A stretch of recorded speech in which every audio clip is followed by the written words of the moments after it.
Hello everyone and welcome to the online platform of Rao academy Bhopal. नमस्कार, आप सभी लोगों का भोपाल के राव एकेडमी के ऑनलाइन प्लेटफॉर्म में बहुत बहुत स्वागत है।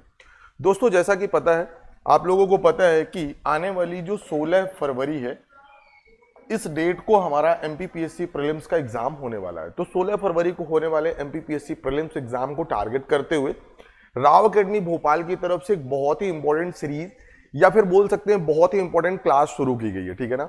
यहां पर हम जितनी भी यूनिट हैं कंप्लीट, अगर बात करेंगे ना, यूनिट 10 जो भी हमारी 10 की 10 यूनिट है ना, यहां पर हम एमसीक्यू के माध्यम से डिस्कस करने वाले हैं। तो ये जो क्लास है, ये जो सीरीज है, आपके आने वाले एग्जाम पॉइंट ऑफ व्यू से बहुत ही ज्यादा इंपॉर्टेंट होने वाली है। तो दोस्तों, जैसा कि आप लोगों को पता है कि यहां पर हम अभी हाल यूनिट नंबर 5 या मोस्ट प्रिसाइजली हम बात करें तो पॉलिटी की क्लास डिस्कस कर रहे हैं। और आज की जो क्लास है ना, वो क्लास नंबर 2 है। ठीक है ना, दूसरी क्लास है। यहां पर हम भारत के प्रेसिडेंट और भारत के vice president, Indian president and Indian vice president से रिलेटेड बहुत ही इंपॉर्टेंट एमसीक्यू डिस्कस करेंगे। तो आप लोग क्लास को टाइमली ज्वाइन कर लेंगे, क्लास को लाइक करेंगे, चैनल को सब्सक्राइब करेंगे और सबसे इंपॉर्टेंट दोस्तों के साथ ज्यादा से ज्यादा शेयर करेंगे। तो चलिए फिर बिना विलंब किए हुए आज के सेशन को शुरू करते हैं।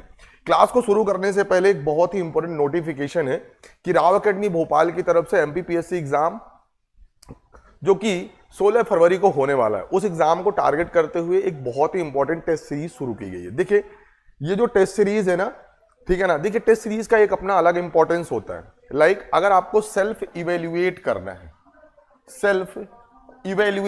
है, ठीक है ना, कि मेरी तैयारी किस हद तक है, या मुझे और कितना पढ़ने की और जरूरत है, या मेरे से कहां कहां पर गलती हो रही है, ठीक है ना, तो सबसे इंपॉर्टेंट होता है सेल्फ एवेल्यूएशन के लिए टेस्ट सीरीज। दूसरा, एग्जाम में जो होने वाली छोटी छोटी गलती होती है, अगर प्रश्न में पूछा गया सबसे बड़ी या सबसे छोटी, तो हम जल्दबाजी में सवाल गलत करते हैं।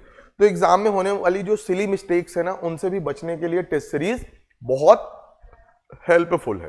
ठीक है ना। तो अगर तैयारी को और भी मजबूत करना चाहते हैं, ठीक है ना, और सिंपली मैं आपको बताऊं ना कि जो भी आप पढ़ते हैं उसकी पॉलिशिंग कहां से होती है, टेस्ट सीरीज से, तो इस दिए गए नंबर पर कॉल करके आप ऑनलाइन रजिस्ट्रेशन भी कर सकते हैं 8319618002। ठीक है, आगे बढ़ेंगे। ये हमारे टेस्ट सीरीज का शेड्यूल है। हाँ, जो राव एकेडमी भोपाल है उसकी तरफ से स्पेशली अगर बात करेंगे ना, टारगेटेड बैच चल रहे हैं। ठीक है ना, तो आप अपनी तैयारी के हिसाब से टारगेटेड बैच को भी ज्वाइन कर सकते हैं। और ये जो क्लासेस होती हैं ऑनलाइन ऑफलाइन दोनों ही मोड पर आपको मिलेंगी। ठीक है, सबसे इंपॉर्टेंट नोटिफिकेशन ये है कि राव एकेडमी भोपाल का online application Google play store पर आ चुका है। तो अगर अभी तक आप लोगों ने राव एकेडमी भोपाल के एप्लीकेशन को डाउनलोड नहीं किया है, तो इस बार कोड का उपयोग करके या सिंपली गूगल प्ले स्टोर पर राव एकेडमी भोपाल टाइप करके इस एप्लीकेशन को डाउनलोड करना है। ठीक है, दूसरी इंपॉर्टेंट बात, देखिए, अगर आपके दिमाग में आ रहा हो कि आखिर इस एप्लीकेशन की क्या जरूरत है, तो मैं आपको बता दूं, अभी ये हमारी क्लासेस जो यूट्यूब पर चल रही हैं, आगे चल के यही क्लासेस हमारे एप्लीकेशन पर होने वाली हैं। दूसरी इंपॉर्टेंट बात, यहां पर आपको फ्री में कंटेंट मिलेगा, मतलब फ्री में वीडियोस भी मिलेंगी, फ्री में कंटेंट मतलब पीडीएफ नोट्स भी मिलेंगे, और सबसे इंपॉर्टेंट फ्री का मेंटरशिप भी आपको मिलने वाला है। तो इस एप्लीकेशन को खुद भी डाउनलोड करना है और दोस्तों के साथ ज्यादा से ज्यादा शेयर भी करना है। चलिए फिर बिना विलंब के हुए आज के क्लास को शुरू करते हैं। ठीक है, ये हमारे सोशल मीडिया प्लेटफॉर्म है, फेसबुक है, यूट्यूब है और टेलीग्राम है। यहां पर भी जुड़ करके आप राव एकेडमी भोपाल से संबंधित जो भी नोटिफिकेशन है, लाइव क्लासेस की जो नोटिफिकेशन है, ठीक है ना, और भी कोई भी करंट इश्यूज हैं जिनसे लगता है कि एग्जाम में वो चीजें पूछी जा सकती हैं, तो ये सब चीजें भी आपको इन ऑनलाइन प्लेटफॉर्म में आसानी से मिल जाएंगी। ठीक है, आगे बढ़ेंगे और अब आज की क्लास को शुरू करते हैं। ठीक है ना, सभी लोग सवाल को बहुत ही ध्यान से पढ़ेंगे, उसके बाद आपको आंसर भी करना है। ठीक है ना, और खुद को इवेल्युएट भी करना है कि आखिर आज की क्लास में इतने क्वेश्चन डिस्कस हुए और मेरे कितने क्वेश्चन सही हुए। दूसरी इंपॉर्टेंट बात कि जो भी यहां पर मैं आप लोगों को इंपॉर्टेंट इंफॉर्मेशन या एडिशनल इंफॉर्मेशन दूंगा ना, उसे सिंपली आपको नोट भी करना है, तो लिखते भी चलना है। चलिए फिर आज की क्लास को शुरू करते हैं। और आज की क्लास का पहला सवाल आपकी स्क्रीन पर दिख रहा है, which among the following is are appointed by president of India. निम्नलिखित में से किसे भारत के राष्ट्रपति द्वारा नियुक्त किया जाता है। बहुत ही अच्छा सवाल है। ठीक है ना, ऑप्शन में दिया गया है chairman of the finance commission, vice chairman of the planning commission, chief minister of the union territories. तो देखिए आपको बताना है कि इन तीनों में से कौन कौन ऐसे ऑफिस हैं या कौन कौन से बोल सकते हैं ऐसे पद हैं जिनकी नियुक्ति कौन करते हैं, भारत के राष्ट्रपति। ठीक है ना, हिंदी में भी देख सकते हैं, वित्त आयोग के अध्यक्ष, योजना आयोग के उपाध्यक्ष, केंद्र शासित प्रदेशों के मुख्यमंत्री। सभी लोग आंसर करेंगे। इनमें से किस किस की अपॉइंटमेंट प्रेसिडेंट के द्वारा की जाती है या भारत के राष्ट्रपति के द्वारा की जाती है? चलिए तो आइए समझने की कोशिश करते हैं। आपको भी पता है कि जो फाइनेंस कमीशन है इसका मेंशन कहां पर है, इंडियन कॉन्स्टिट्यूशन के आर्टिकल 280 में।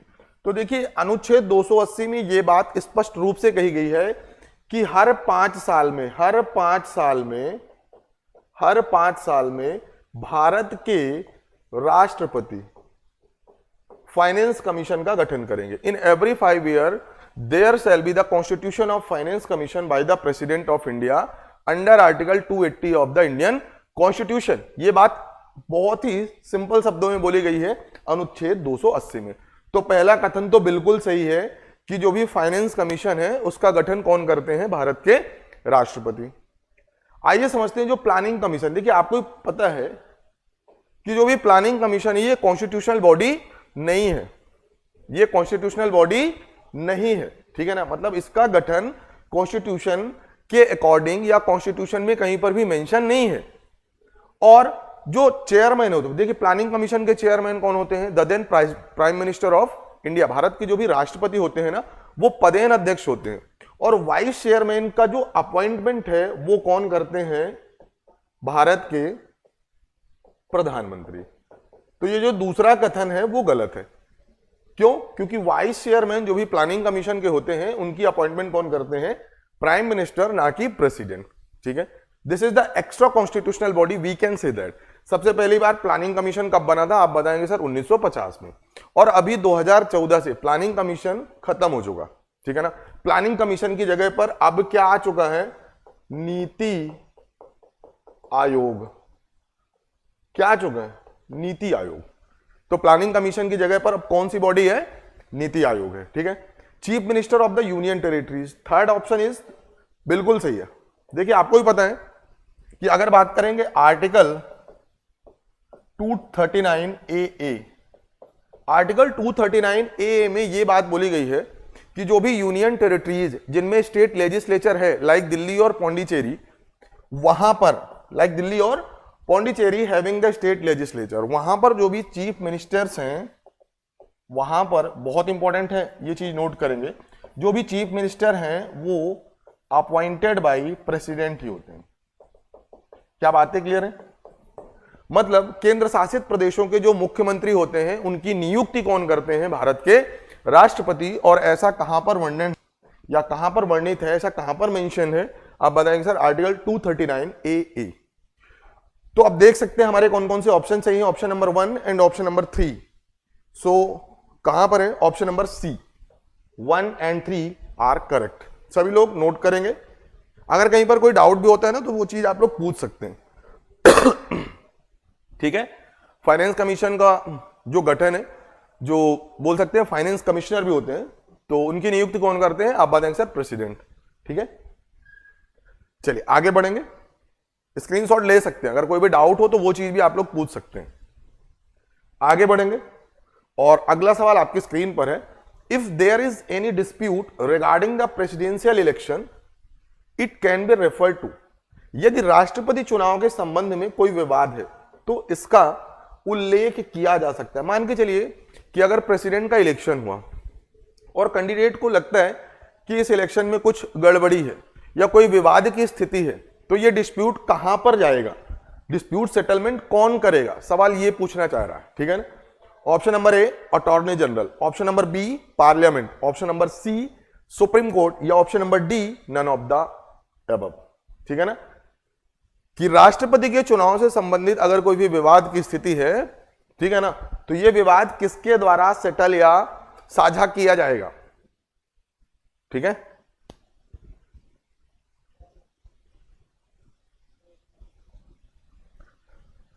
चलिए देखिए इसका जो correct answer option number C, कि अगर प्रेसिडेंशियल इलेक्शन में कहीं पर भी कोई भी डिस्प्यूट की स्थिति है, ठीक है ना, तो इस डिस्प्यूट का जो भी रिड्रेसल है, ठीक है ना, उसके लिए कहां पर जाएंगे, under article 71 of the Indian constitution हम कहां पर जाएंगे, सुप्रीम कोर्ट। कहां जाएंगे, सुप्रीम कोर्ट। और सुप्रीम कोर्ट का जो भी निर्णय होगा, जो भी डिसीजन होगा, वो सर्वमान्य होगा, उसकी कहीं पर कोई भी अपील नहीं होगी। अगर प्रेसिडेंशियल इलेक्शन का कोई भी डिस्प्यूट है तो हम कहां पर जाएंगे उसके रिड्रेसल के लिए, आप बताएंगे सर सुप्रीम कोर्ट। और इसका प्रावधान या प्रोविजन कहां पर है, under article 71 of the Indian constitution. अब सुप्रीम कोर्ट जो भी फैसला देंगे, जो भी निर्णय देंगे, जो भी डिसीजन होगा, वो सर्वमान्य होगा। आर्टिकल 71 के तहत आपको एक फैक्ट भी बता दूं, आर्टिकल 71 के तहत, ठीक है ना, सुप्रीम कोर्ट जाने वाले पहले प्रेसिडेंट कौन थे, तो लिख सकते हैं वीबी गिरी। कौन थे, वीबी गिरी, ठीक है। और बाद में जो फैसला हुआ वो वीबी गिरी के पक्ष में हुआ, और फाइनली वीबी गिरी आपको ही पता है इंडिया के 4th प्रेसिडेंट भी थे, ठीक है। तो ये छोटा सा क्वेश्चन है, इंपॉर्टेंट है, नोट करेंगे, ठीक है ना। राष्ट्रपति के चुनाव संबंधी अगर कोई भी विवाद है तो इसके लिए हम कहां पर जाएंगे, सुप्रीम कोर्ट। और इसके लिए आर्टिकल कौन सा है, article 71, dispute regarding presidential election. आगे बढ़ेंगे और अगला सवाल आपकी स्क्रीन पर है, under which of the following article of the constitution the president of the India has been empowered to promulgate ordinance. बहुत इंपॉर्टेंट है, भारत के किस अनुच्छेद, भारत के संविधान के किस अनुच्छेद के तहत राष्ट्रपति को अध्यादेश पारित करने की शक्तियां प्राप्त हैं, यही चीज है। ऑर्डिनेंस को क्या बोलते हैं, अध्यादेश, ठीक है ना। बहुत सिंपल सा क्वेश्चन है। Option number A article 360, option number B article 123, option number C article 200 and option number D article 356, ठीक है। चलिए आप लोगों को बताना है कि भारत के संविधान के किस अनुच्छेद के तहत भारत के राष्ट्रपति महोदय को अध्यादेश पारित करने की शक्तियां प्राप्त हैं। चलिए इसका जो correct answer option number B article 123। अब देखिए अध्यादेश की बात करते हैं, समझते हैं। मान के चलिए एक ऐसी कंडीशन है कि लोकसभा और राज्यसभा, अब आपको ही पता है कि पार्लियामेंट्री जो लेजिस्लेशन का काम है वो लोकसभा, राज्यसभा और प्रेसिडेंट के पास होता है। लेजिस्लेशन मतलब कानून बनाना। अब अगर लोकसभा और राज्यसभा दोनों ही रिसेशन में है, ये सेशन में नहीं है, ये सेशन में नहीं है, ठीक है। और राष्ट्रपति महोदय को लगता है कि कानून बनाना बहुत जरूरी है, एक ऐसा समय जब लेजिस्लेशन बहुत ही ज्यादा मतलब जरूरी है, बहुत ज्यादा जरूरी है। लेकिन लोकसभा और राज्यसभा अभी डिसॉल्व है या फिर सेशन में नहीं है। उस कंडीशन में अनुच्छेद 123 के तहत under article 123 of the Indian constitution provides power to the president to promulgate the ordinances in such a situation when Lok Sabha and Rajya Sabha are not in session. क्या बातें क्लियर है? सिंपल सी बात है, फिर से समझते हैं कि एक ऐसी स्थिति जब लोकसभा और राज्यसभा सेशन में नहीं है लेकिन भारत के प्रेसिडेंट को लगता है कि हां कानून बनाने की जरूरत है, उस समय पर अनुच्छेद 123 के तहत राष्ट्रपति को अध्यादेश पारित करने की शक्तियां प्राप्त हैं, ठीक है। ये अध्यादेश क्या होते हैं ना कि बोल सकते हैं टेम्पोरेरली या अस्थायी रूप से जो भी कानून होते हैं, जो भी लेजिस्लेशन होता है उसे बोलते हैं अध्यादेश, ठीक है। तो केंद्र में तो राष्ट्रपति के पास है और राज्य में किसके पास है, गवर्नर के पास। राज्य में अध्यादेश या जो ऑर्डिनेंस है वो पास करने की किसके पास शक्ति है, गवर्नर। और गवर्नर के पास जो ऑर्डिनेंस की पावर है वो किस अनुच्छेद के तहत है, किस आर्टिकल के तहत है, जस्ट इसका उल्टा कर दीजिए 213। ये आर्टिकल भी इंपॉर्टेंट है। अगर गवर्नर ऑर्डिनेंस पास करते हैं तो किस अनुच्छेद के तहत, आर्टिकल 213। और अगर प्रेसिडेंट पास करते हैं तो आर्टिकल 123। 123, ठीक है। ये दोनों ही चीजें एमपीपीएससी एग्जाम में पूछी जा चुकी हैं, बहुत ही इंपॉर्टेंट है, ठीक है। अगर बात करेंगे आर्टिकल 360 की, तो this relates to the financial emergency. जो अनुच्छेद 360 है ना, उसका संबंध किससे है? फाइनेंशियल इमरजेंसी, या इसी को हिंदी में बोलते हैं वित्तीय आपातकाल। क्या बोलते हैं? वित्तीय आपातकाल। अगर बात करेंगे 356 की, this is related to president rule या राष्ट्रपति शासन। आपको भी पता राष्ट्रपति शासन कब लगता है? कि अगर राष्ट्रपति को लगता है कि किसी भी राज्य का जो शासन है वो संविधान के हिसाब से नहीं चल रहा, या कोई भी राज्य सरकार है जो केंद्र सरकार के बनाए गए कानूनों के हिसाब से नहीं चल रही है, उस स्थिति में गवर्नर के कहने पर राज्य में राष्ट्रपति शासन लगाया जाता है। और किस अनुच्छेद के तहत? अनुच्छेद 356। क्या बातें क्लियर है सभी को? क्या बातें क्लियर हैं सभी को? चलिए आगे बढ़ेंगे, उम्मीद है ये सभी चीजें आपको क्लियर होंगी। आगे बढ़ेंगे और अगला सवाल आपकी स्क्रीन पर है, which one of the following article of the Indian constitution vest the executive power of the union and the president. बहुत इंपॉर्टेंट है। संविधान के निम्नलिखित में से कौन सा अनुच्छेद संघ की कार्यकारी शक्ति राष्ट्रपति में निहित करता है? सीधी सी बात है कि जो भी केंद्र सरकार की समस्त शक्तियां हैं वो राष्ट्रपति में निहित होती हैं, ये चीज हम सबको पता है। ऐसा संविधान के किस अनुच्छेद में बोला गया है? संविधान के किस अनुच्छेद में वर्णित है? ठीक है, आर्टिकल 51, 52, आर्टिकल 53 एंड आर्टिकल 54। बहुत ही डिटेल से पढ़ेंगे फिर आंसर करेंगे। The executive power of the union shall be vested in the president, this is mentioned under which article of the Indian constitution. चलिए आइए एक एक करके समझते हैं। देखिए जो आर्टिकल 51 है वो तो डीपीएसपी से संबंधित है, कि जो भी इंटरनेशनल ट्रीटीज है उसको हमारे जो भी स्टेट है उसे फॉलो करना चाहिए, ये डीपीएसपी का पार्ट है। आर्टिकल 52 की बात है, सिंपल एक शब्द बोला गया है कि there shall be a president of India. केवल ये चीज बोली गई है कि there shall be a president of India. यहां पर किसी भी पावर या शक्ति के बारे में कोई भी बात नहीं बोली गई है। आर्टिकल 53 की बात करें तो दो बातें बोली गई हैं, article 53(1) and article 53 sub clause 2। Article 53(1) में यूनियन पावर की बात की गई है, यूनियन एग्जीक्यूटिव पावर, संघ की जो भी कार्यकारी शक्तियां हैं उसके बारे में बात की गई है। और 53 सब क्लॉज में यह बात बोली गई है कि जो भी डिफेंस है उसकी सुप्रीम पावर किसके पास है? प्रेसिडेंट की। लेकिन याद रखेंगे कि जो 53 है ना वो किसके अधीन है, किस पर डिपेंडेंट है? ये चीज काउंसिल ऑफ मिनिस्टर पर डिपेंडेंट है, काउंसिल ऑफ मिनिस्टर। क्या बातें क्लियर है? और इस चीज का मेंशन है आर्टिकल 74। मतलब प्रेसिडेंट के पास केवल बोलने की पावर है, ठीक है। आप लोगों ने भी सुना होगा president is only a titular head, नाम मात्र के हेड है, असल में पावर किसके पास होती है? काउंसिल ऑफ मिनिस्टर की, ठीक है ना। बातें क्लियर है क्या सभी को? तो हमारा option number C will be the correct answer, कि संघ की जो भी कार्यकारी शक्तियां हैं वो प्रेसिडेंट या राष्ट्रपति में निहित होती हैं। और इस चीज का वर्णन संविधान के अनुच्छेद 53 में किया गया है, ठीक है। आर्टिकल 54 की अगर बात करें ना तो this consist of electoral college of president. इसका मतलब कि आखिर राष्ट्रपति के चुनाव में, प्रेसिडेंट के इलेक्शन में कौन कौन पार्टिसिपेट करेगा, यह चीज कहां पर वर्णित है? अनुच्छेद 54, आर्टिकल 54। क्या बातें क्लियर है सभी को? क्या बातें क्लियर है? ये सभी चीजें इंपॉर्टेंट है, आप लोग नोट करते चलेंगे। चलिए आगे बढ़े और अगला सवाल आपके स्क्रीन पर है, given below are the two statements. दो कथन लिखे हुए हैं, बहुत ही ध्यान से समझने की कोशिश करेंगे। Supreme command of the defence is vested in the president, पहला ऑप्शन। हिंदी में भी पढ़ेंगे, रक्षा बलों की सर्वोच्च कमान राष्ट्रपति में निहित है। दूसरा, president's power commander in chief are independent of the legislative control.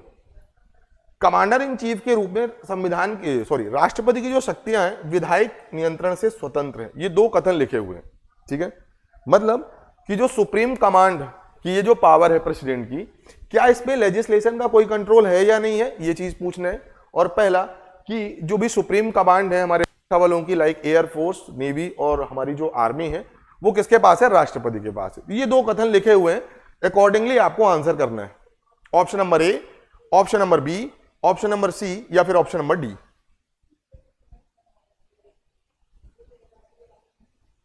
चलिए आगे देखेंगे, एक एक करके चीजों को समझते हैं। अभी अभी हमने देखा कि जो भी इंडियन कॉन्स्टिट्यूशन है, article 53 sub clause 2, article 53 sub clause 2 ये बात क्लियरली मेंशन करता है कि president of India is the supreme commander of the our, जो भी बोल सकते हैं, supreme commander of the defence forces like army, navy and air force. ठीक है ना, ये तो पहला कथन बिल्कुल सही है, बिल्कुल सही है कि मान के चलिए अगर इंडिया को वॉर डिक्लेयर करना है, ठीक है, किसी भी देश के साथ, मान लीजिए युद्ध की घोषणा करना है, तो ये पावर किसके पास है? राष्ट्रपति के पास है। लेकिन इसके लिए वो किसकी एडवाइस पर निर्भर है? Council of minister. मतलब राष्ट्रपति कभी भी युद्ध की घोषणा बिना मंत्री परिषद के बोले नहीं कर सकते। ठीक है ना। चलिए, तो यहां पर लिखा है ना जो इंडिपेंडेंट है, ये चीज गलत है। क्यों? क्योंकि आर्टिकल 74 में यह बात बोली गई है कि there shall be the council of minister to aid and advise the president. ठीक है ना। लेकिन जो एक कॉन्स्टिट्यूशनल अमेंडमेंट भी हुआ था, यह चीज हम आगे भी डिस्कस करेंगे कि इंडिया में 2 अमेंडमेंट आपको याद रखना है। एक तो 42nd, ये 42nd में ना प्रेसिडेंट को बिल्कुल बांध दिया गया था कि जो भारत के राष्ट्रपति है ना, जो इंडियन प्रेसिडेंट है, वो कुछ भी नहीं करेंगे बिना काउंसिल ऑफ मिनिस्टर के एडवाइस के। क्यों? उस टाइम पर प्राइम मिनिस्टर थी इंदिरा गांधी, और ये प्राइम मिनिस्टर को पूरा का पूरा कंट्रोल देना चाहती थी। कुछ समय के बाद 44th कॉन्स्टिट्यूशनल अमेंडमेंट एक्ट भी आया 2 साल बाद 1978 में मोरारजी देसाई के समय पर, और उन्होंने इस चीज को थोड़ा सा बदलने की कोशिश की। जो इतना ज्यादा बाउंडेशन था ना राष्ट्रपति महोदय पर कि वो काउंसिल ऑफ मिनिस्टर की बिना एडवाइस के कुछ करेंगे ही नहीं, थोड़ा सा रिलैक्सेशन मिला कि प्रेसिडेंट मे रिक्वायर, यहां पर 2 शब्दों को जोड़ा गया, president may require the advice of council of minister. President को अगर लगता है तो ही वो सलाह लेंगे, बट प्रेसिडेंट ऐसा कुछ भी नहीं करेंगे जिसमें काउंसिल ऑफ मिनिस्टर की मर्जी ना हो। बात समझ में आई क्या? मतलब प्रेसिडेंट अगर कोई भी एग्जीक्यूटिव एक्शन लेते हैं तो उसमें काउंसिल ऑफ मिनिस्टर की सहमति होना जरूरी है। क्या बातें क्लियर है सभी को? मतलब प्रेसिडेंट के ऊपर लेजिस्लेटिव कंट्रोल अभी भी है, इसलिए ऑप्शन नंबर 2 जो है वो गलत है। देख सकते हैं, A is true and R is false. So option number C will be the correct answer. I hope ये डिस्कशन आपको थोड़ा सा समझ में आया होगा। किसी का कोई डाउट हो तो पूछ सकते हैं। चलिए आगे बढ़ेंगे और अगला सवाल आपके स्क्रीन पर है। The union executive by the president of India, there is no limitation on the power of president. Same question है, सेम आप लोग पढ़ सकते हैं। संघ कार्यकारिणी का नेतृत्व भारत के राष्ट्रपति करते हैं, राष्ट्रपति की शक्ति पर कोई सीमा नहीं है। ठीक, ये 2 कथन लिखे हुए हैं, आइए समझते हैं। ठीक है ना, जो पुराना डिस्कशन था उसे फिर से करते हैं। देखिए, कहना यह चाह रहे हैं कि आपको ही पता है कि आर्टिकल 53(1) क्या बोलते हैं, संघ की जितनी भी कार्यकारी शक्तियां हैं वो किस पर निहित होती हैं? राष्ट्रपति पर। बिल्कुल कथन पहला सही है। लेकिन ये जो आर्टिकल 74 है, आर्टिकल 74 क्या बात बोलते हैं कि काउंसिल ऑफ मिनिस्टर होगी, काउंसिल ऑफ मिनिस्टर होगी। तो जब संविधान बना था ना, तब सिंपली क्या बात बोली गई थी कि ये जो काउंसिल ऑफ मिनिस्टर है या जो मंत्री परिषद है, ठीक है ना, there shall be a council of minister, एक मंत्री परिषद होगी और जिसका काम क्या होगा? एड एंड एडवाइस, मतलब राष्ट्रपति को सलाह देने का और राष्ट्रपति की मदद करने का। क्योंकि एक अकेला व्यक्ति इतना सारा काम तो कर नहीं पाएगा कि लगभग 25 से 30 मंत्रालय भी चला ले, ठीक है, और देश का नेतृत्व भी कर ले। तो राष्ट्रपति महोदय की मदद के लिए एक काउंसिल ऑफ मिनिस्टर होगी। इस चीज को कब बदल दिया गया? 42nd कॉन्स्टिट्यूशनल अमेंडमेंट किया गया इंदिरा गांधी की सरकार के समय पर। और क्या चीज लिखी गई? Binding to advice tendered by council of minister, ये चीज जोड़ी गई कि जो भी काउंसिल ऑफ मिनिस्टर आपको सलाह देंगे ना, राष्ट्रपति को मानना ही पड़ेगा। मतलब राष्ट्रपति अपने मन से कुछ भी नहीं कर सकते। थोड़ा सा फ्रीडम दी गई 44th कॉन्स्टिट्यूशनल अमेंडमेंट एक्ट में। उस समय पर प्राइम मिनिस्टर थे मोरारजी देसाई। उन्होंने क्या बोला कि president may require the advice of president, may require the advice of council of minister. मतलब राष्ट्रपति अगर चाहते हैं तो वो सलाह ले सकते हैं, बट ये चीज भी बोली गई कि काउंसिल ऑफ मिनिस्टर की सहमति के बिना कुछ करेंगे भी नहीं। ठीक है, थोड़ा सा रिलैक्सेशन मिला। ठीक है, मतलब आपस में डिस्कस करने का मौका तो मिला 44th कॉन्स्टिट्यूशनल अमेंडमेंट। फिर भी इंडिपेंडेंसी नहीं है, ये चीज याद रखेंगे। राष्ट्रपति के पास कोई भी इंडिपेंडेंसी नहीं है, उनके ऊपर लेजिस्लेटिव कंट्रोल है। किसका? काउंसिल ऑफ मिनिस्टर का। और काउंसिल आपको ही पता है, कहीं कहीं पर आपको घुमा के पूछेंगे लेजिस्लेशन का कंट्रोल, तो कंफ्यूज नहीं होना, क्योंकि काउंसिल ऑफ मिनिस्टर लेजिस्लेशन का ही एक पार्ट है। ठीक है, और ये चीज तो आप लोगों ने पढ़ा ही होगा कि council of minister is collectively responsible to the Lok Sabha. ठीक है, चलिए आगे बढ़ेंगे। How is president elected in India? बहुत इंपॉर्टेंट है। How is president elected in India? Option number A directly, option number B by the Rajya Sabha member, option number C by the Lok Sabha member and option number D by indirect election. बहुत ही simple सा सवाल है कि भारत में राष्ट्रपति का चुनाव कैसे होता है। भारत में राष्ट्रपति का चुनाव किस तरीके से होता है? कहने के लिए तो बहुत सिंपल सा सवाल है। चलिए, इसका जो आंसर होगा ना, बाय इनडायरेक्ट इलेक्शन। अब आइए डिटेल से समझते हैं, बहुत डिटेल से समझते हैं। देखिए, जो इलेक्शन की मेथड है इंडियन कॉन्स्टिट्यूशन में, जो इलेक्शन की बात बोली गई है वो दो तरीके की बात की गई है। एक को हम बोलते हैं डायरेक्ट इलेक्शन, या हिंदी में बोलते हैं प्रत्यक्ष चुनाव। दूसरे को हम बोलते हैं इनडायरेक्ट इलेक्शन, या इसी को बोलते हैं अप्रत्यक्ष चुनाव। ठीक है, अब ये प्रत्यक्ष और अप्रत्यक्ष क्या होते हैं? देखिए, डायरेक्ट का मतलब होता है जिसमें जनता वोट करे। ठीक है, जनता मतलब पॉपुलेशन, पॉपुलेशन मतलब हम लोग। ठीक है ना, और इसके एग्जाम्पल ले सकते हैं, जैसे लोकसभा का चुनाव होता है, जैसे स्टेट लेजिस्लेटिव असेंबली का चुनाव होता है, जैसे पंचायत का चुनाव होता है, जैसे म्यूनिसिपालिटी या नगरीय निकाय का चुनाव होता है। ठीक है, नगर पंचायत, नगर पालिका, नगर निगम। और अगर अप्रत्यक्ष की बात करें, जनता पार्टिसिपेट नहीं करती। यहां पर कौन पार्टिसिपेट करते हैं? रिप्रेजेंटेटिव, मतलब जनता डायरेक्टली पार्टिसिपेट नहीं करती। इसके एग्जाम्पल क्या होते हैं? जैसे राष्ट्रपति का चुनाव, जैसे उपराष्ट्रपति का चुनाव, जैसे राज्यसभा का चुनाव। राज्यसभा के जो चुनाव होते हैं उसमें विधायक पार्टिसिपेट करते हैं। ठीक है ना, जैसे आप और भी बोल सकते हैं, जैसे राष्ट्रपति का चुनाव है, उपराष्ट्रपति का चुनाव है, राज्यसभा का चुनाव है। ठीक है ना, तो ये कहलाते हैं अप्रत्यक्ष चुनाव, जिसमें जनता पार्टिसिपेट नहीं करती है। जनता के द्वारा चुने गए जो रिप्रेजेंटेटिव होते हैं वो पार्टिसिपेट करते हैं, उसे बोलते हैं अप्रत्यक्ष चुनाव। अब आपको भी पता है कि भारत में क्या आप लोग प्रेसिडेंट या राष्ट्रपति के चुनाव में वोट करते हैं? आप बोलेंगे सर हम तो नहीं करते। कौन करते हैं? विधायक करते हैं, सांसद करते हैं। ठीक है, तो ये कैसा चुनाव हुआ? इनडायरेक्ट चुनाव। क्या बातें क्लियर है सभी को? आगे हम डिटेल से डिस्कस करेंगे कि आखिर इलेक्टोरल कॉलेज में कौन कौन लोग होते हैं, कि आखिर प्रेसिडेंट के इलेक्शन में कौन कौन वोट करते हैं, किस आर्टिकल के तहत करते हैं, किस तरीके से चुनाव होता है, वो सब चीजें हम डिस्कस करेंगे। हाँ, एक चीज और है, जब भी प्रेसिडेंट का इलेक्शन होता है ना, तो तीन चीजें ध्यान में रखी जाती हैं। एक को बोलते हैं प्रोपोर्शनल रिप्रेजेंटेशन। प्रोपोर्शनल रिप्रेजेंटेशन मतलब ऐसा नहीं हो कि एक सांसद के वोट की वैल्यू ज्यादा हो और दूसरे सांसद के वोट की वैल्यू कम हो। ठीक है, मतलब प्रोपोर्शनल रिप्रेजेंटेशन का मतलब होता है कि एक सांसद या एक विधायक सेम नंबर ऑफ पीपल को रिप्रेजेंट करना चाहिए।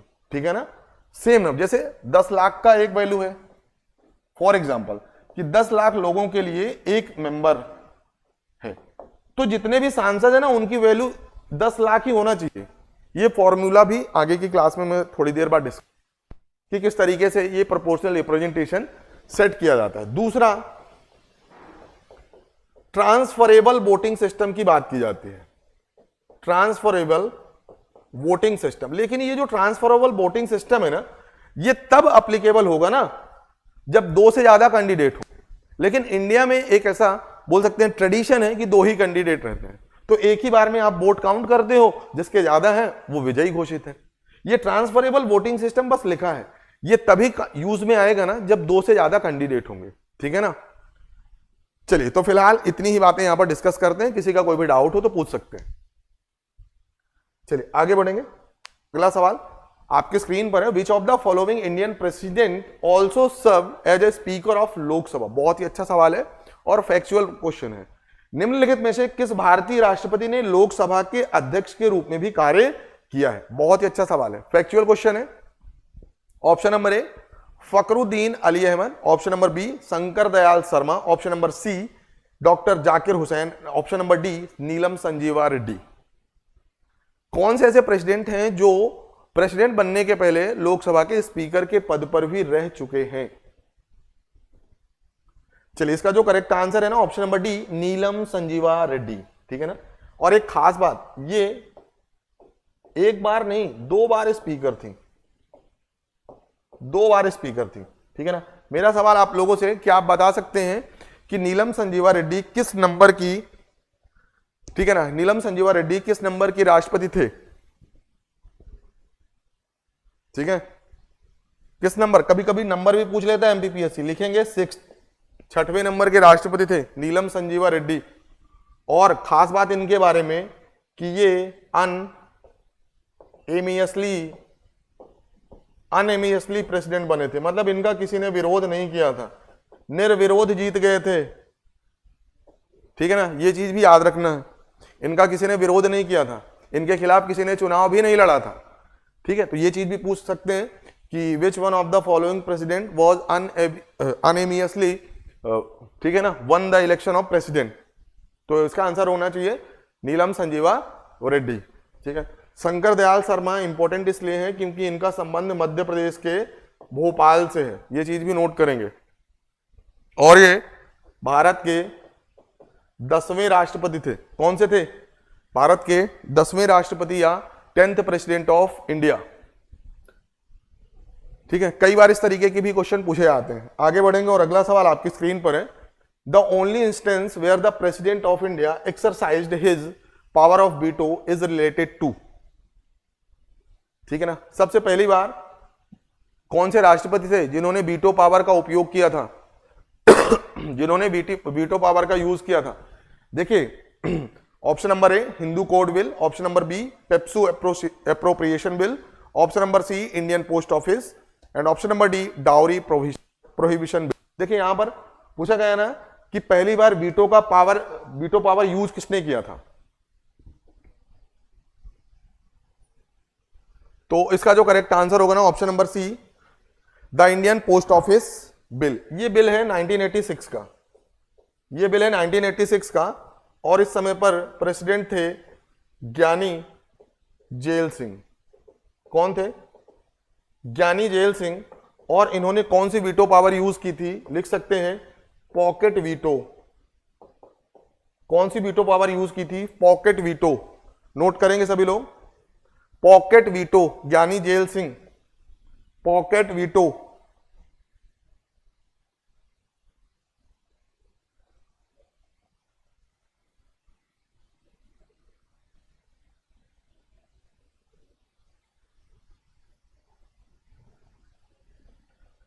चलिए आगे बढ़ेंगे और अगला सवाल आपकी स्क्रीन पर है, electoral college of the president consist of. Simple सी बात अगर बात करें तो यहां पर यह चीज पूछना चाह रहे हैं प्रश्न में कि आखिर राष्ट्रपति के चुनाव में कौन कौन भाग लेते हैं, ठीक है ना, कौन कौन लोग हैं जो वोट करते हैं। इलेक्टोरल कॉलेज का मतलब यही है, निर्वाचक मंडल, हिंदी में क्या बोलते हैं? राष्ट्रपति का निर्वाचक मंडल। कौन कौन है? Elected member of both the houses of parliament. Both the houses मतलब लोकसभा और राज्यसभा। दूसरा, elected member of both the houses of state legislature, इसका मतलब state legislative assembly and state legislative council. तीसरा, elected member of the state legislative assemblies of the states. Option number 4, elected member of legislative assemblies of Delhi and Pondicherry. अब आपको बताना है कि कौन कौन निर्वाचक मंडल में शामिल है। हिंदी में भी पढ़ सकते हैं। संसद के दोनों सदनों के निर्वाचित सदस्य, राज्य विधानमंडल के दोनों सदनों के निर्वाचित सदस्य, सभी राज्यों की विधानसभाओं के निर्वाचित सदस्य, दिल्ली और पौंडीचेरी की विधानसभाओं के निर्वाचित सदस्य। आंसर सभी को करना है और दिए गए कोड के हिसाब से आंसर भी करना है। आइए समझते हैं डिटेल से। देखिए इलेक्टोरल कॉलेज का जो मेंशन है, इलेक्टोरल कॉलेज का जो मेंशन है वो आर्टिकल 54 में किया गया है, ठीक है ना। Electoral college of the president mentioned in article 54 of the Indian constitution. अब देखिए यहां पर कौन कौन शामिल है। सबसे पहले तो elected member of both the houses of parliament, Lok Sabha and Rajya Sabha, बिल्कुल सही बात है। दूसरी बात आपको याद है, यहां पर लिखते चलेंगे कि कौन कौन शामिल है, मतलब लोकसभा और राज्यसभा के इलेक्टेड मेंबर, मतलब जिनका चुनाव होता है। आपको भी पता है। हालांकि एक चीज मैं आपको बताना चाहूंगा, अभी 104 कॉन्स्टिट्यूशनल अमेंडमेंट एक्ट हुआ है, 104 कॉन्स्टिट्यूशनल अमेंडमेंट पास हुआ है और उसमें जो एंग्लो इंडियन का नॉमिनेशन था लोकसभा में, एंग्लो इंडियन का नॉमिनेशन था लोकसभा में, वो अब डिलीट हो चुका है हमारे कॉन्स्टिट्यूशन से। फिर भी लोकसभा के जितने भी निर्वाचित सदस्य हैं, ठीक है ना, और आपको भी पता है राज्यसभा में कितने सदस्य नॉमिनेट होते हैं, 12 सदस्य, तो वो 12 सदस्य पार्टिसिपेट नहीं करेंगे। राज्यसभा के वही मेंबर प्रेसिडेंट के इलेक्शन में पार्टिसिपेट करेंगे जिनका इलेक्शन हुआ है, और लोकसभा के, ठीक है ना, इसीलिए क्लियरली मेंशन है इलेक्टेड मेंबर। दूसरा, जो स्टेट लेजिस्लेटिव असेंबली है, विधान सभा है, जो लोअर हाउस है, ठीक है ना, उसी के इलेक्टेड मेंबर शामिल होंगे।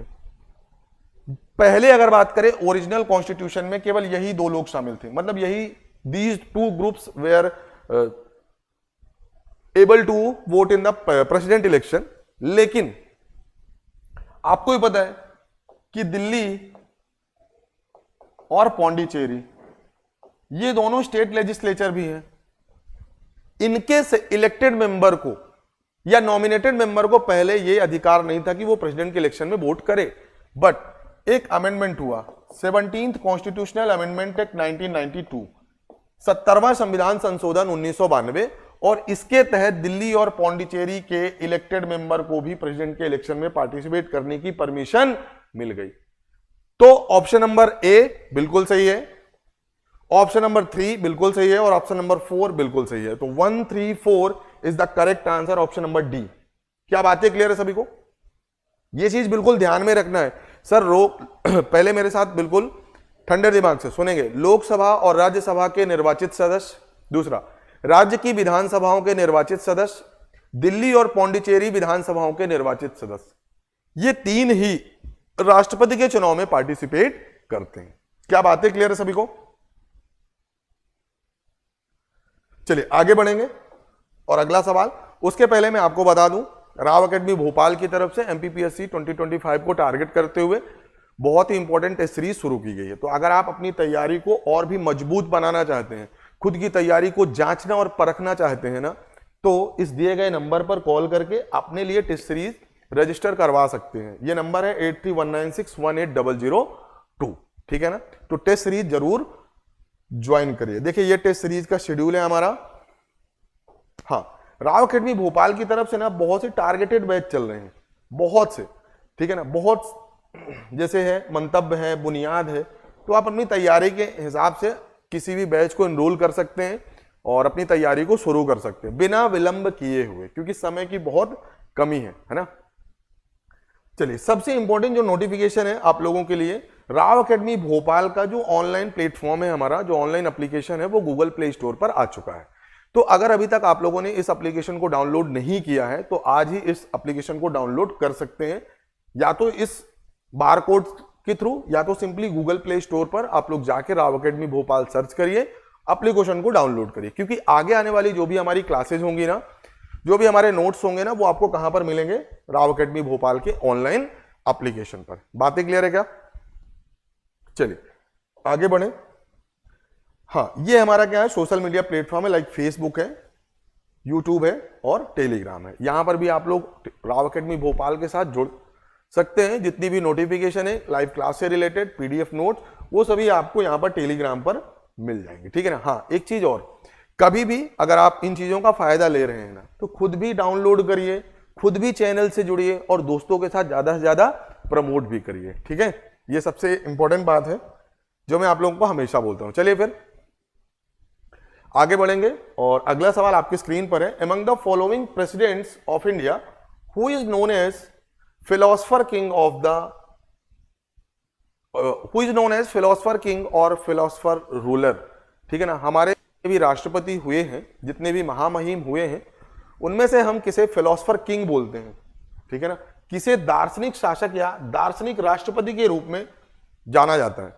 Option number A Radhakrishnan, option number B Rajendra Prasad, option number C Zakir Hussain and option number D Abdul Kalam. कौन से राष्ट्रपति हैं जिन्हें हम फिलोसफर किंग बोलते हैं?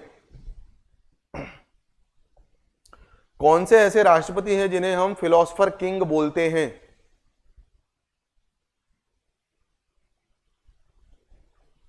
चलिए, इसका जो करेक्ट आंसर ऑप्शन नंबर ए डॉक्टर राधा कृष्णन, इनका पूरा नाम है डॉक्टर सर्वपल्ली राधा कृष्णन। इन्हें हम फिलोसफर किंग या फिलोसफर प्रेसिडेंट या फिलोसफर रूलर बोलते हैं, ठीक है। और ये भारत के दूसरे राष्ट्रपति थे। क्या बातें क्लियर हैं? क्या बातें क्लियर हैं? कई लोगों का आंसर होगा अब्दुल कलाम, लेकिन ऐसा नहीं है। इन्हें मिसाइल मैन बोला जाता है। क्या बोला जाता है? Missile man. चलिए आगे बढ़ेंगे और अगला सवाल आपकी स्क्रीन पर है। The chief minister of the state in India is not eligible to vote in the presidential election. बहुत इंपॉर्टेंट है, पहले ध्यान से सुनेंगे। भारत में किसी राज्य का मुख्यमंत्री राष्ट्रपति के चुनाव में मतदान करने के लिए पात्र नहीं है यदि, कौन सी कंडीशन है जब किसी भी राज्य का मुख्यमंत्री प्रेसिडेंट या राष्ट्रपति के चुनाव में भाग नहीं लेगा? बहुत ही, चारों ऑप्शन बहुत ही ध्यान से पढ़ेंगे। He is a candidate, he is yet to prove his majority on the floor of the lower house of the state legislature, he is a member of upper house of the state legislature, he is the member of lower house of the state legislature। कौन सी condition है जब किसी भी राज्य का मुख्यमंत्री president के election में पार्टिसिपेट नहीं करेगा? बहुत ही सरल सा सवाल है, ये यूपीएससी में पूछा गया सवाल है, थोड़ा सा ट्रिकी है। अब अगर आपको वो चीज याद होगी कि कौन कौन प्रेसिडेंट के इलेक्शन में पार्टिसिपेट करते हैं, तब तो आप इस क्वेश्चन का आंसर कर पाओगे, ठीक है। देखिए, इसका जो करेक्ट आंसर होगा ना ऑप्शन नंबर सी। सिंपल सी बात है। यहां पर क्या लिखा हुआ है? Upper house. अपर हाउस मतलब स्टेट लेजिस्लेटिव काउंसिल। और मैंने आपको बताया ना, स्टेट लेजिस्लेटिव काउंसिल या विधानसभा परिषद के कोई भी सदस्य, चाहे वो इलेक्टेड हो चाहे वो नॉमिनेटेड हो, वो पार्टिसिपेट नहीं करते। तो अगर किसी भी राज्य का मुख्यमंत्री विधानसभा परिषद का सदस्य है, अपर हाउस का है, तो वो राष्ट्रपति के चुनाव में पार्टिसिपेट नहीं करेगा। बात समझ गया? ठीक है, मतलब विधानसभा के जितने भी विधायक हैं ना, वो राष्ट्रपति के चुनाव में पार्टिसिपेट करते हैं। चलिए, सिंपल सा सवाल है, आगे बढ़ेंगे और अगला सवाल आपकी स्क्रीन पर है। If in India the office of president and vice president falls vacant at one point of the time, that office of the president will temporarily be held by. बहुत सरल सा सवाल है, फिर भी देखेंगे कि अगर मान के चलिए राष्ट्रपति और उपराष्ट्रपति, ठीक है, दोनों का ही ऑफिस क्या है, एक ही समय पर रिक्त है, तो उस समय पर राष्ट्रपति का पद अस्थायी रूप से कौन संभालते हैं? मतलब मान के चलिए राष्ट्रपति नहीं है, किसी कारणवश डेथ हो गई या किसी भी कारण वैकेंसी है, जो भी रीजन है व्हाटएवर, तो और उसी समय पर उपराष्ट्रपति भी नहीं है, छुट्टी में है, बीमार है या जो भी चीजें हैं, या कहीं घूमने गए हैं, किसी काम से गए हैं, तो उस समय पर राष्ट्रपति का जो पद है, राष्ट्रपति का जो ऑफिस है, वो कौन संभालेगा? ठीक है ना, सवाल ये पूछा गया है। Option number A prime minister, option number B chief justice of India, option number C chief of arm force and option number D none of the above. ठीक है ना। In case of the vacancy of president and vice president, the office of president shall be assumed by which of the following. आपको answer करना है। देखिए, इसका जो correct answer होगा ना ऑप्शन नंबर बी, अभी से बता दूं। लेकिन अगर मान के चलिए एक ऐसी कंडीशन आती है कि राष्ट्रपति भी नहीं है, उपराष्ट्रपति भी नहीं है, चीफ जस्टिस भी नहीं है, उस कंडीशन में जो भी सीनियर मोस्ट जज होंगे वो संभालेंगे। ठीक है, कुल मिला के जुडिशियरी के पास ये अधिकार होता है कि टेम्पोरेरली प्रेसिडेंशियल ऑफिस को रिज्यूम करे और कार्यालय को संभाले। ठीक है ना, ये सिंपल से सवाल है, जिसे बोलते हैं एक्टिंग प्रेसिडेंट। और सेम थिंग अगर बात करेंगे राज्य में, अगर राज्य में बात करें कि गवर्नर का ऑफिस खाली है, उस समय पर एक्टिंग गवर्नर कौन बनेंगे? उस समय पर एक्टिंग गवर्नर कौन बनेगा? जो भी चीफ जस्टिस होंगे हाई कोर्ट के, जो भी चीफ जस्टिस होंगे of high court, acting governor, chief justice of high court. ठीक है, चलिए आगे बढ़ेंगे और अगला सवाल आपकी स्क्रीन पर है, which one of the following has the power to initiate the motion of impeachment of the president of India. ठीक है, निम्नलिखित में से किसके पास भारत के राष्ट्रपति पर महाभियोग प्रस्ताव शुरू करने की शक्ति है? बहुत इंपॉर्टेंट है, बहुत ही अच्छा डिस्कशन भी होने वाला है। सभी लोग आंसर करेंगे कि आखिर कौन सा सदन है जिसके पास राष्ट्रपति के महाभियोग, ठीक है ना, राष्ट्रपति के महाभियोग प्रस्ताव शुरू करने की क्या है? शक्ति है। Option number A both the houses, option number B Lok Sabha, option number C Rajya Sabha and option speaker of the Lok Sabha. बहुत ही अच्छा डिस्कशन भी होने वाला है। हमें बताना है कि अगर राष्ट्रपति को उनके पद से हटाना है तो एक प्रक्रिया है महाभियोग, उस महाभियोग के प्रस्ताव को रखने की जो शक्ति है वो किसके पास है?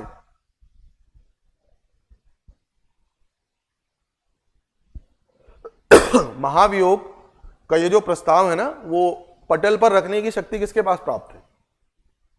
चलिए, इसका जो करेक्ट आंसर ऑप्शन नंबर है both the houses of parliament, both the houses of parliament. अब आइए चीजों को डिटेल से समझते हैं, डिटेल से समझते हैं। सबसे पहले तो इंपीचमेंट के बारे में समझते हैं।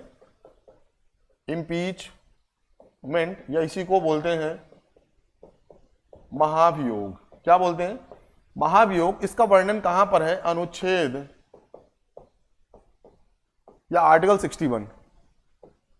ठीक है ना, impeachment is mentioned in article 61 of the Indian constitution. ये चीज भी याद रखना है, अनुच्छेद 61। ठीक है ना। अब इंपीचमेंट में क्या होता है? मान के चलिए आपको भारत के राष्ट्रपति को हटाना है, तो एक प्रक्रिया है, एक प्रोसेस है, उसका नाम क्या है? इंपीचमेंट या महाभियोग। केवल और केवल जो महाभियोग शब्द है, इंपीचमेंट शब्द है, प्रेसिडेंट के लिए ही हम यूज करते हैं। वैसे तो ये जो प्रोसेस है ना, वो सुप्रीम कोर्ट के जजेस के लिए भी है और बात करेंगे ना वाइस प्रेसिडेंट के लिए भी है, पर ये जो इंपीचमेंट वर्ड है केवल और केवल हम कहां पर यूज करेंगे? प्रेसिडेंट के लिए। ठीक है ना, अंडर आर्टिकल 61। अब देखिए, मान के चलिए कि आपको राष्ट्रपति को हटाना है, आपको मतलब पार्लियामेंट को, ये शक्ति दोनों के पास है। मतलब राष्ट्रपति को हटाने के लिए जो मोशन है, जो प्रस्ताव है, वो दोनों रख सकते हैं। पहला पॉइंट याद रखना है, या तो लोकसभा या तो राज्यसभा। अब मेरे हिसाब से मान के चलिए पहला पॉइंट तो बिल्कुल सही है। ठीक है ना, दोनों के पास ये शक्ति है कि राष्ट्रपति को हटाने का प्रस्ताव वो रख सकती हैं। ठीक है, अब मान के चलिए कि लोकसभा में सबसे पहले पेश हुआ कि राष्ट्रपति साहब को हटाना। ठीक है ना, तो जो भी प्रस्ताव है उस प्रस्ताव को 1/4 मेंबर, 1/4 मेंबर की सहमति प्राप्त होना चाहिए उस प्रस्ताव को। ठीक है ना, क्या बातें क्लियर है? और जैसे ही प्रस्ताव पर सहमति मिलती है, ठीक है ना, 14 दिन पहले राष्ट्रपति को नोटिस दिया जाता है कि भैया हम आपको हटाने वाले हैं और हमारे पास हमारे सदन का 1/4 सदस्यों का क्या है? सहमति है। ठीक है, बातें क्लियर है क्या? सबसे पहली बात कि कोई भी हाउस मोशन को इनिशिएट कर सकता है। मान के चलिए अगर लोकसभा ने इनिशिएट किया तो लोकसभा के पास 1/4 मेंबर का क्या होना चाहिए? बोल सकते हैं उनकी एसेंट होना चाहिए, उनका सहमति होना चाहिए। और 14 दिन पहले, अब मान के चलिए हम हटाने वाले हैं, 1/4 मेंबर का हमारे पास सहमति है।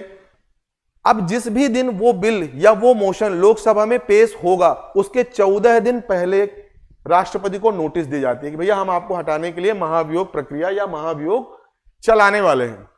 ठीक है, उसके बाद क्या होता है कि जो भी मोशन है वो लोकसभा में रखा जाएगा और अगर उस मोशन को 2/3 मेजोरिटी से पास कर दिया गया, ठीक है भैया, 2/3 मेजोरिटी से पास कर दिया गया, ठीक है, तो ये जो बिल है, ये मोशन है, वो अब कहां पहुंचेगा? राज्यसभा में। अब राज्यसभा जो कि दूसरा सदन होता है, उसे हम बोलते हैं इन्वेस्टिगेटिंग हाउस। इन्वेस्टिगेटिंग हाउस क्यों? और इस हाउस को बोलते हैं इनिशिएटिंग हाउस। इनिशिएटिंग हाउस कि आखिर इन्होंने तो शुरू किया है, महाभियोग शुरू किया है, इन्होंने अपने सदन से 2/3 मेजोरिटी से इस मोशन को पास कर दिया। अब ये मोशन, ये बिल कहां पहुंचा, जो भी इंपीचमेंट का है, राज्यसभा। राज्यसभा जो भी एलिगेशन है, जो भी चार्जेज है, उनकी जांच करेगा। और अगर राज्यसभा में भी सेम बिल 2/3 मेजोरिटी से पास हो गया तो राष्ट्रपति को अपने पद से इस्तीफा देना होगा। और ये कंप्लीट जो प्रोसेस है क्या कहलाती है, इंपीचमेंट। क्या बातें क्लियर है सभी को? बहुत ही सिंपल तरीके से समझाने की मैंने आपको कोशिश की है। भैया अगर राष्ट्रपति महोदय को आपको हटाना है तो इंपीचमेंट करना होगा। इंपीचमेंट के लिए जो भी मोशन है, जो भी प्रस्ताव है, वो आप सदन के किसी भी हाउस या सदन के किसी भी सांसद के किसी भी सदन में आप रख सकते हैं, चाहे वो लोकसभा हो या राज्यसभा हो। अगर मान के चलिए मैंने बोला लोकसभा इनिशिएटिंग है, मतलब चार्ज को इनिशिएट कर रहे हैं, तो सबसे पहले आपके पास 1/4 मेंबर की क्या होना चाहिए, सहमति। और प्रेसिडेंट को 14 दिन पहले आपको नोटिस भी देना होता है। ये सब चीजें इंपॉर्टेंट है। डायरेक्टली पूछ लेता है कितने दिन पहले नोटिस देना है, 14 दिन पहले, ठीक है। कितने मेंबर की सहमति, 1/4। किस मेजोरिटी से पास होना चाहिए, 2/3 मेजोरिटी। क्या बातें समझ में आ रही हैं? अगर कहीं पर भी ये मोशन पास नहीं होता, ठीक है ना, तो प्रेसिडेंट को इंपीच या प्रेसिडेंट को उनके पद से नहीं हटाएंगे, ठीक है ना। हाँ, एक चीज और सवाल ये पूछा गया है कि आज तक कितने प्रेसिडेंट को या टिल डेट कितने प्रेसिडेंट को इंपीचमेंट के थ्रू हटाया गया है, तो आंसर होगा 0। क्यों? क्योंकि जैसे ही उन्हें 14 दिन पहले की नोटिस मिलती है ना, वो अपने ऑफिस से रिजाइन कर देते हैं। और जो प्रेसिडेंट होते हैं अपना रेजिग्नेशन किसे देते हैं, वाइस प्रेसिडेंट को। ये चीज नोट करेंगे, जो प्रेसिडेंट होंगे अपना रेजिग्नेशन किसे देंगे, वाइस प्रेसिडेंट को, ठीक है। चलिए आगे बढ़ेंगे और अगला सवाल आपकी स्क्रीन पर है। Which article of the Indian constitution empowers the president to consult the supreme court. Bharat के संविधान के किस अनुच्छेद के तहत राष्ट्रपति को सुप्रीम कोर्ट या सर्वोच्च न्यायालय से परामर्श लेने की शक्तियां प्राप्त हैं? Article 129, article 132, article 143 and article 32, ठीक है। कौन सा अनुच्छेद है जो राष्ट्रपति को यह शक्ति प्रदान करता है कि राष्ट्रपति सर्वोच्च न्यायालय से, ठीक है ना, परामर्श ले सकते हैं? चलिए इसका जो करेक्ट आंसर है ना, ऑप्शन नंबर सी, आर्टिकल 143। कि देखिए आर्टिकल 143 में यह बात बोली गई है कि अगर राष्ट्रपति को ऐसा लगता है कि किसी भी काम, कोई भी लीगल मैटर है, कोई भी कानूनी मुद्दा है, उसमें हमें सर्वोच्च न्यायालय की मदद लेनी चाहिए, सलाह लेना चाहिए, तो वो आर्टिकल 143 के तहत उनके पास ये पावर है कि सुप्रीम कोर्ट की या सर्वोच्च न्यायालय की सलाह ले सकते हैं। लेकिन याद रखेंगे, सुप्रीम कोर्ट जो भी सलाह देंगे, प्रेसिडेंट उसे माने या ना माने ये उनके ऊपर है। ऐसा नहीं है कि सुप्रीम कोर्ट ने ये सलाह दे दी तो अब आपको वो चीज मानना ही पड़ेगा, ऐसा नहीं है। This is not bounded to the president, ठीक है ना। ये प्रेसिडेंट का अपना पर्सनल डिस्क्रिशनरी पावर है कि वो सलाह को मानते हैं या सलाह को नहीं मानते हैं। बातें समझ में आई क्या? चलिए अगर 32 की बात करेंगे तो ये हमारा क्या है, कॉन्स्टिट्यूशनल रेमेडीज है, ठीक है ना, कि अगर किसी भी फंडामेंटल राइट का आपका वायोलेशन होता है तो आप सुप्रीम कोर्ट जा सकते हैं, सुप्रीम कोर्ट रिट इशू करते हैं, ठीक है। आर्टिकल 32 ये रिट के लिए इंपॉर्टेंट है, नोट करेंगे, ठीक है। आर्टिकल 129 की बात करें तो ये कोर्ट ऑफ रिकॉर्ड की बात करते हैं, कोर्ट ऑफ रिकॉर्ड, या इसी को बोलते हैं कंटेम्प्ट ऑफ कोर्ट। क्या बोलते हैं? Contempt of court. ये चीज भी इंपॉर्टेंट, शायद ये चीज भी एमपीपीएससी में पूछी जा चुकी है, ठीक है। आगे बढ़ेंगे और अगला सवाल आपकी स्क्रीन पर है। Which of the following president was appeared before supreme court when supreme court as hearing election dispute of the president. देखिए ये चीज मैं आपको बता चुका हूं कि भारत में कौन से ऐसे राष्ट्रपति थे जो सुप्रीम कोर्ट या सर्वोच्च न्यायालय के समक्ष प्रस्तुत हुए। कब प्रस्तुत हुए? उस समय पर जो राष्ट्रपति का चुनाव है, जो प्रेसिडेंट इलेक्शन है ना, उसको लेकर डिस्कस हो रहा था, ठीक है ना। मतलब किस राष्ट्रपति के समय पर राष्ट्रपति चुनाव को लेकर विवाद की स्थिति हुई और वो जो विवाद है वो सुप्रीम कोर्ट या सर्वोच्च न्यायालय के अधीन था। तो ये चीज मैं आपको बता ही चुका हूं, ठीक है। वीवी गिरी, कौन थे? वीवी गिरी। और ये जो डिस्प्यूट से रिलेटेड आर्टिकल है वो सबको याद रखना है, आर्टिकल 71, ठीक है। और एक इंपॉर्टेंट आर्टिकल जो आपको याद रखना है, आर्टिकल 72, प्रेसिडेंट के क्षमादान की शक्तियां, pardoning power of president. Pardoning power या इसी को हम बोलते हैं क्षमादान की शक्तियां। क्या बातें क्लियर है? क्या बातें क्लियर है सभी को? चलिए आगे बढ़ेंगे। और अगला सवाल आपकी स्क्रीन पर है, निम्नलिखित में से किस राष्ट्रपति ने उस शक्ति का उपयोग किया जो संवैधानिक शब्दावली में पॉकेट वीटो है? आपको बताना है, ये क्वेश्चन भी रिपीटेड है कि सबसे पहली बार किस राष्ट्रपति ने पॉकेट वीटो का उपयोग किया था। देखिए पॉकेट वीटो क्या होता है। पॉकेट वीटो का मतलब, अभी पहले इसका आंसर करिए फिर मैं आपको समझाता हूं वीटो पावर क्या होती है, ठीक है। चलिए, तो option number A Rajendra Prasad, option number B V V Giri, option number C Giani Zail Singh, option number D APJ Abdul Kalam and option number E none of the above. सबसे पहली बार पॉकेट वीटो जो शक्ति है उसका उपयोग किस राष्ट्रपति ने किया था? सभी लोग आंसर करेंगे। चलिए देखिए, इसका जो correct answer option number C Giani Zail Singh. अब आइए समझते हैं, आपको भी पता है, थोड़ा सा सिंपल वे में समझने की कोशिश करते हैं।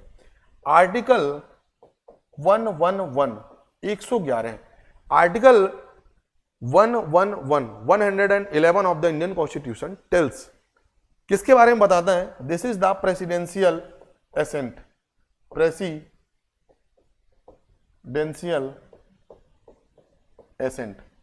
आखिर राष्ट्रपति की जो अनुमोदन है किसी भी बिल या कोई भी मान के चलिए बिल है, वो तब तक कानून नहीं बनेगा जब तक कि उस पर प्रेसिडेंट की मुहर नहीं लगेगी। प्रेसिडेंट साहब या राष्ट्रपति महोदय अपनी सहमति नहीं देते। कुछ कुछ बिल हैं जिस पर प्रेसिडेंट को अपनी सहमति देना ही होता है, जैसे मनी बिल है। क्यों? क्योंकि मनी बिल को पेश करने से पहले ही हम राष्ट्रपति या प्रेसिडेंट की एसेंट या उनकी सहमति ले लेते हैं, तो प्रेसिडेंट को वहां पर अपनी एसेंट देना ही रहता है। पर कुछ बिल होते हैं जिसमें प्रेसिडेंट की एसेंट या प्रेसिडेंट का जो भी बोल सकते हैं सहमति बहुत जरूरी है, और ये आर्टिकल मिला है, आर्टिकल 111। अब मान के चलिए प्रेसिडेंट के पास बिल से संबंधित कुछ वीटो पावर भी है। क्या है? Veto power. जैसे एक है ऑब्सोल्यूट वीटो, दूसरा है सस्पेंसिव वीटो और तीसरा है पॉकेट वीटो। देखिए ऑब्सोल्यूट वीटो का मतलब होता है मुझे अपनी एसेंट देना ही नहीं है, और ये तभी होगा ना जब कोई भी प्राइवेट मेंबर, याद रखेंगे, ऑब्सोल्यूट वीटो का उपयोग राष्ट्रपति तभी करेंगे ना जब कोई भी प्राइवेट मेंबर बिल है, private member bill. Council of minister अगर पेश करिए तो उसे अपना एसेंट तो देना ही रहेगा। ऑब्सोल्यूट वीटो कभी भी उपयोग करेंगे ही नहीं। क्यों? क्योंकि प्रेसिडेंट कुछ भी करेंगे ना उसके पहले काउंसिल ऑफ मिनिस्टर की एडवाइस जरूर लेंगे। बातें समझ में आई क्या? दूसरे तरीके का होता है सस्पेंसिव वीटो। सस्पेंसिव वीटो कि अगर प्रेसिडेंट को लगता है कि भैया हाँ इसमें कुछ सुधार की जरूरत है, तो सस्पेंसिव वीटो का उपयोग करके प्रेसिडेंट उस बिल को फिर से पार्लियामेंट में भेज देंगे। ठीक है, अब ये पार्लियामेंट के ऊपर है, या तो सुधार करे या तो सुधार ना करे, ठीक है ना। और फिर सिंपल मेजोरिटी से पास करके फिर से राष्ट्रपति को अगर भेज दिए ना तो प्रेसिडेंट को अपनी एसेंट देना ही पड़ता है। तो इस तरीके से जो रिकंसिडरेशन के लिए भेजा जाता है बिल, ये जो शक्ति है उसे बोलते हैं सस्पेंसिव वीटो। तीसरे तरीके का बहुत खतरनाक का वीटो होता है पॉकेट वीटो, कि भैया मुझे कुछ बोलना ही नहीं है कि इसमें कुछ सुधार करो या ना करो, मतलब सिंपली इनएक्टिव बोल सकते हैं कि वो बिल सिंपल सा आया और कहीं पर रख दिया गया पॉकेट में बिना कुछ देखे सुने, अनिश्चित काल के लिए, मतलब अब वो कभी भी लॉ या कानून नहीं बन पाएगा। तो इस तरीके का जो वीटो होता है वो बोलते हैं पॉकेट वीटो। तो सबसे पहली बार पॉकेट वीटो ज्ञानी जेल सिंह जी ने यूज किया था और इंडियन पोस्ट ऑफिस बिल था 1986। चलिए आगे बढ़ेंगे और अगला सवाल आपकी स्क्रीन पर है, which of the following is not essential qualification for the candidate of president. देखिए प्रेसिडेंट से संबंधित जो या भारत के राष्ट्रपति बनने के लिए आपके अंदर कौन कौन सी योग्यताएं होनी चाहिए वो चीज पूछा गया है। ठीक है, option number A 35 years, option number B educated, option number C qualified for the election of a member of Lok Sabha and option number D citizen of India. ठीक है, इनमें से कौन सी योग्यता नहीं होनी चाहिए, ठीक है ना, मतलब this is not mentioned in our constitution to become the president of India. ठीक है, चलिए इसका जो correct answer option number B educated. आइए समझते हैं। देखिए जो आर्टिकल 58 है, article 58 of the Indian constitution, article 58 of the Indian constitution कुछ योग्यताओं की बात करता है। जैसे सबसे पहले तो आपकी उम्र कितनी होनी चाहिए, 35 साल। दूसरा, आपके अंदर वो सभी विशेषता या सभी योग्यताएं होना चाहिए जो किसी लोकसभा सदस्य बनने के लिए जरूरी होती हैं। और तीसरी जो इंपॉर्टेंट बात यहां पर मेंशन की गई है कि वो भारत का नागरिक हो। भारत का क्या होना चाहिए? नागरिक होना चाहिए, that is the citizen of India. चौथी जो इंपॉर्टेंट है वो क्या है कि किसी भी लाभ के पद पर नहीं होना चाहिए, कोई भी ऑफिस ऑफ प्रॉफिट नहीं होना चाहिए, किसी भी लाभ के पद पर नहीं होना चाहिए। लाभ के पद पर अगर है तो आपको वहां से रिजाइन करना होगा, ठीक है। तो ये 4 क्वालिफिकेशन है, कहीं पर भी एजुकेटेड शब्द यूज नहीं किया गया कि हाँ पढ़ा लिखा होना चाहिए, ठीक है। आगे बढ़ेंगे और अगला सवाल आपकी स्क्रीन पर है, भारत के निम्नलिखित राष्ट्रपतियों में से कौन ट्रेड यूनियन आंदोलन से जुड़े थे? आपको बताना है कि ऐसे कौन से राष्ट्रपति हैं जिनका संबंध ट्रेड यूनियन से था, ठीक है। Option number A V V Giri, option number B N Sanjiva Reddy, option number C K R Narayana and option number D Zakir Hussain, ठीक है। आपको बताना है कि कौन से राष्ट्रपति थे जिनका संबंध ट्रेड यूनियन मूवमेंट से था, ठीक है। चलिए देखिए, इसका जो करेक्ट आंसर है ना ऑप्शन नंबर ए है, वीवी गिरी से। अब पहले ही बता दूं, इनका संबंध था ट्रेड यूनियन से। देखिए कुछ इस तरीके के भी सवाल एमपीपीएससी में पूछे जाते हैं, ठीक है, कि किसका संबंध किससे था, ठीक है।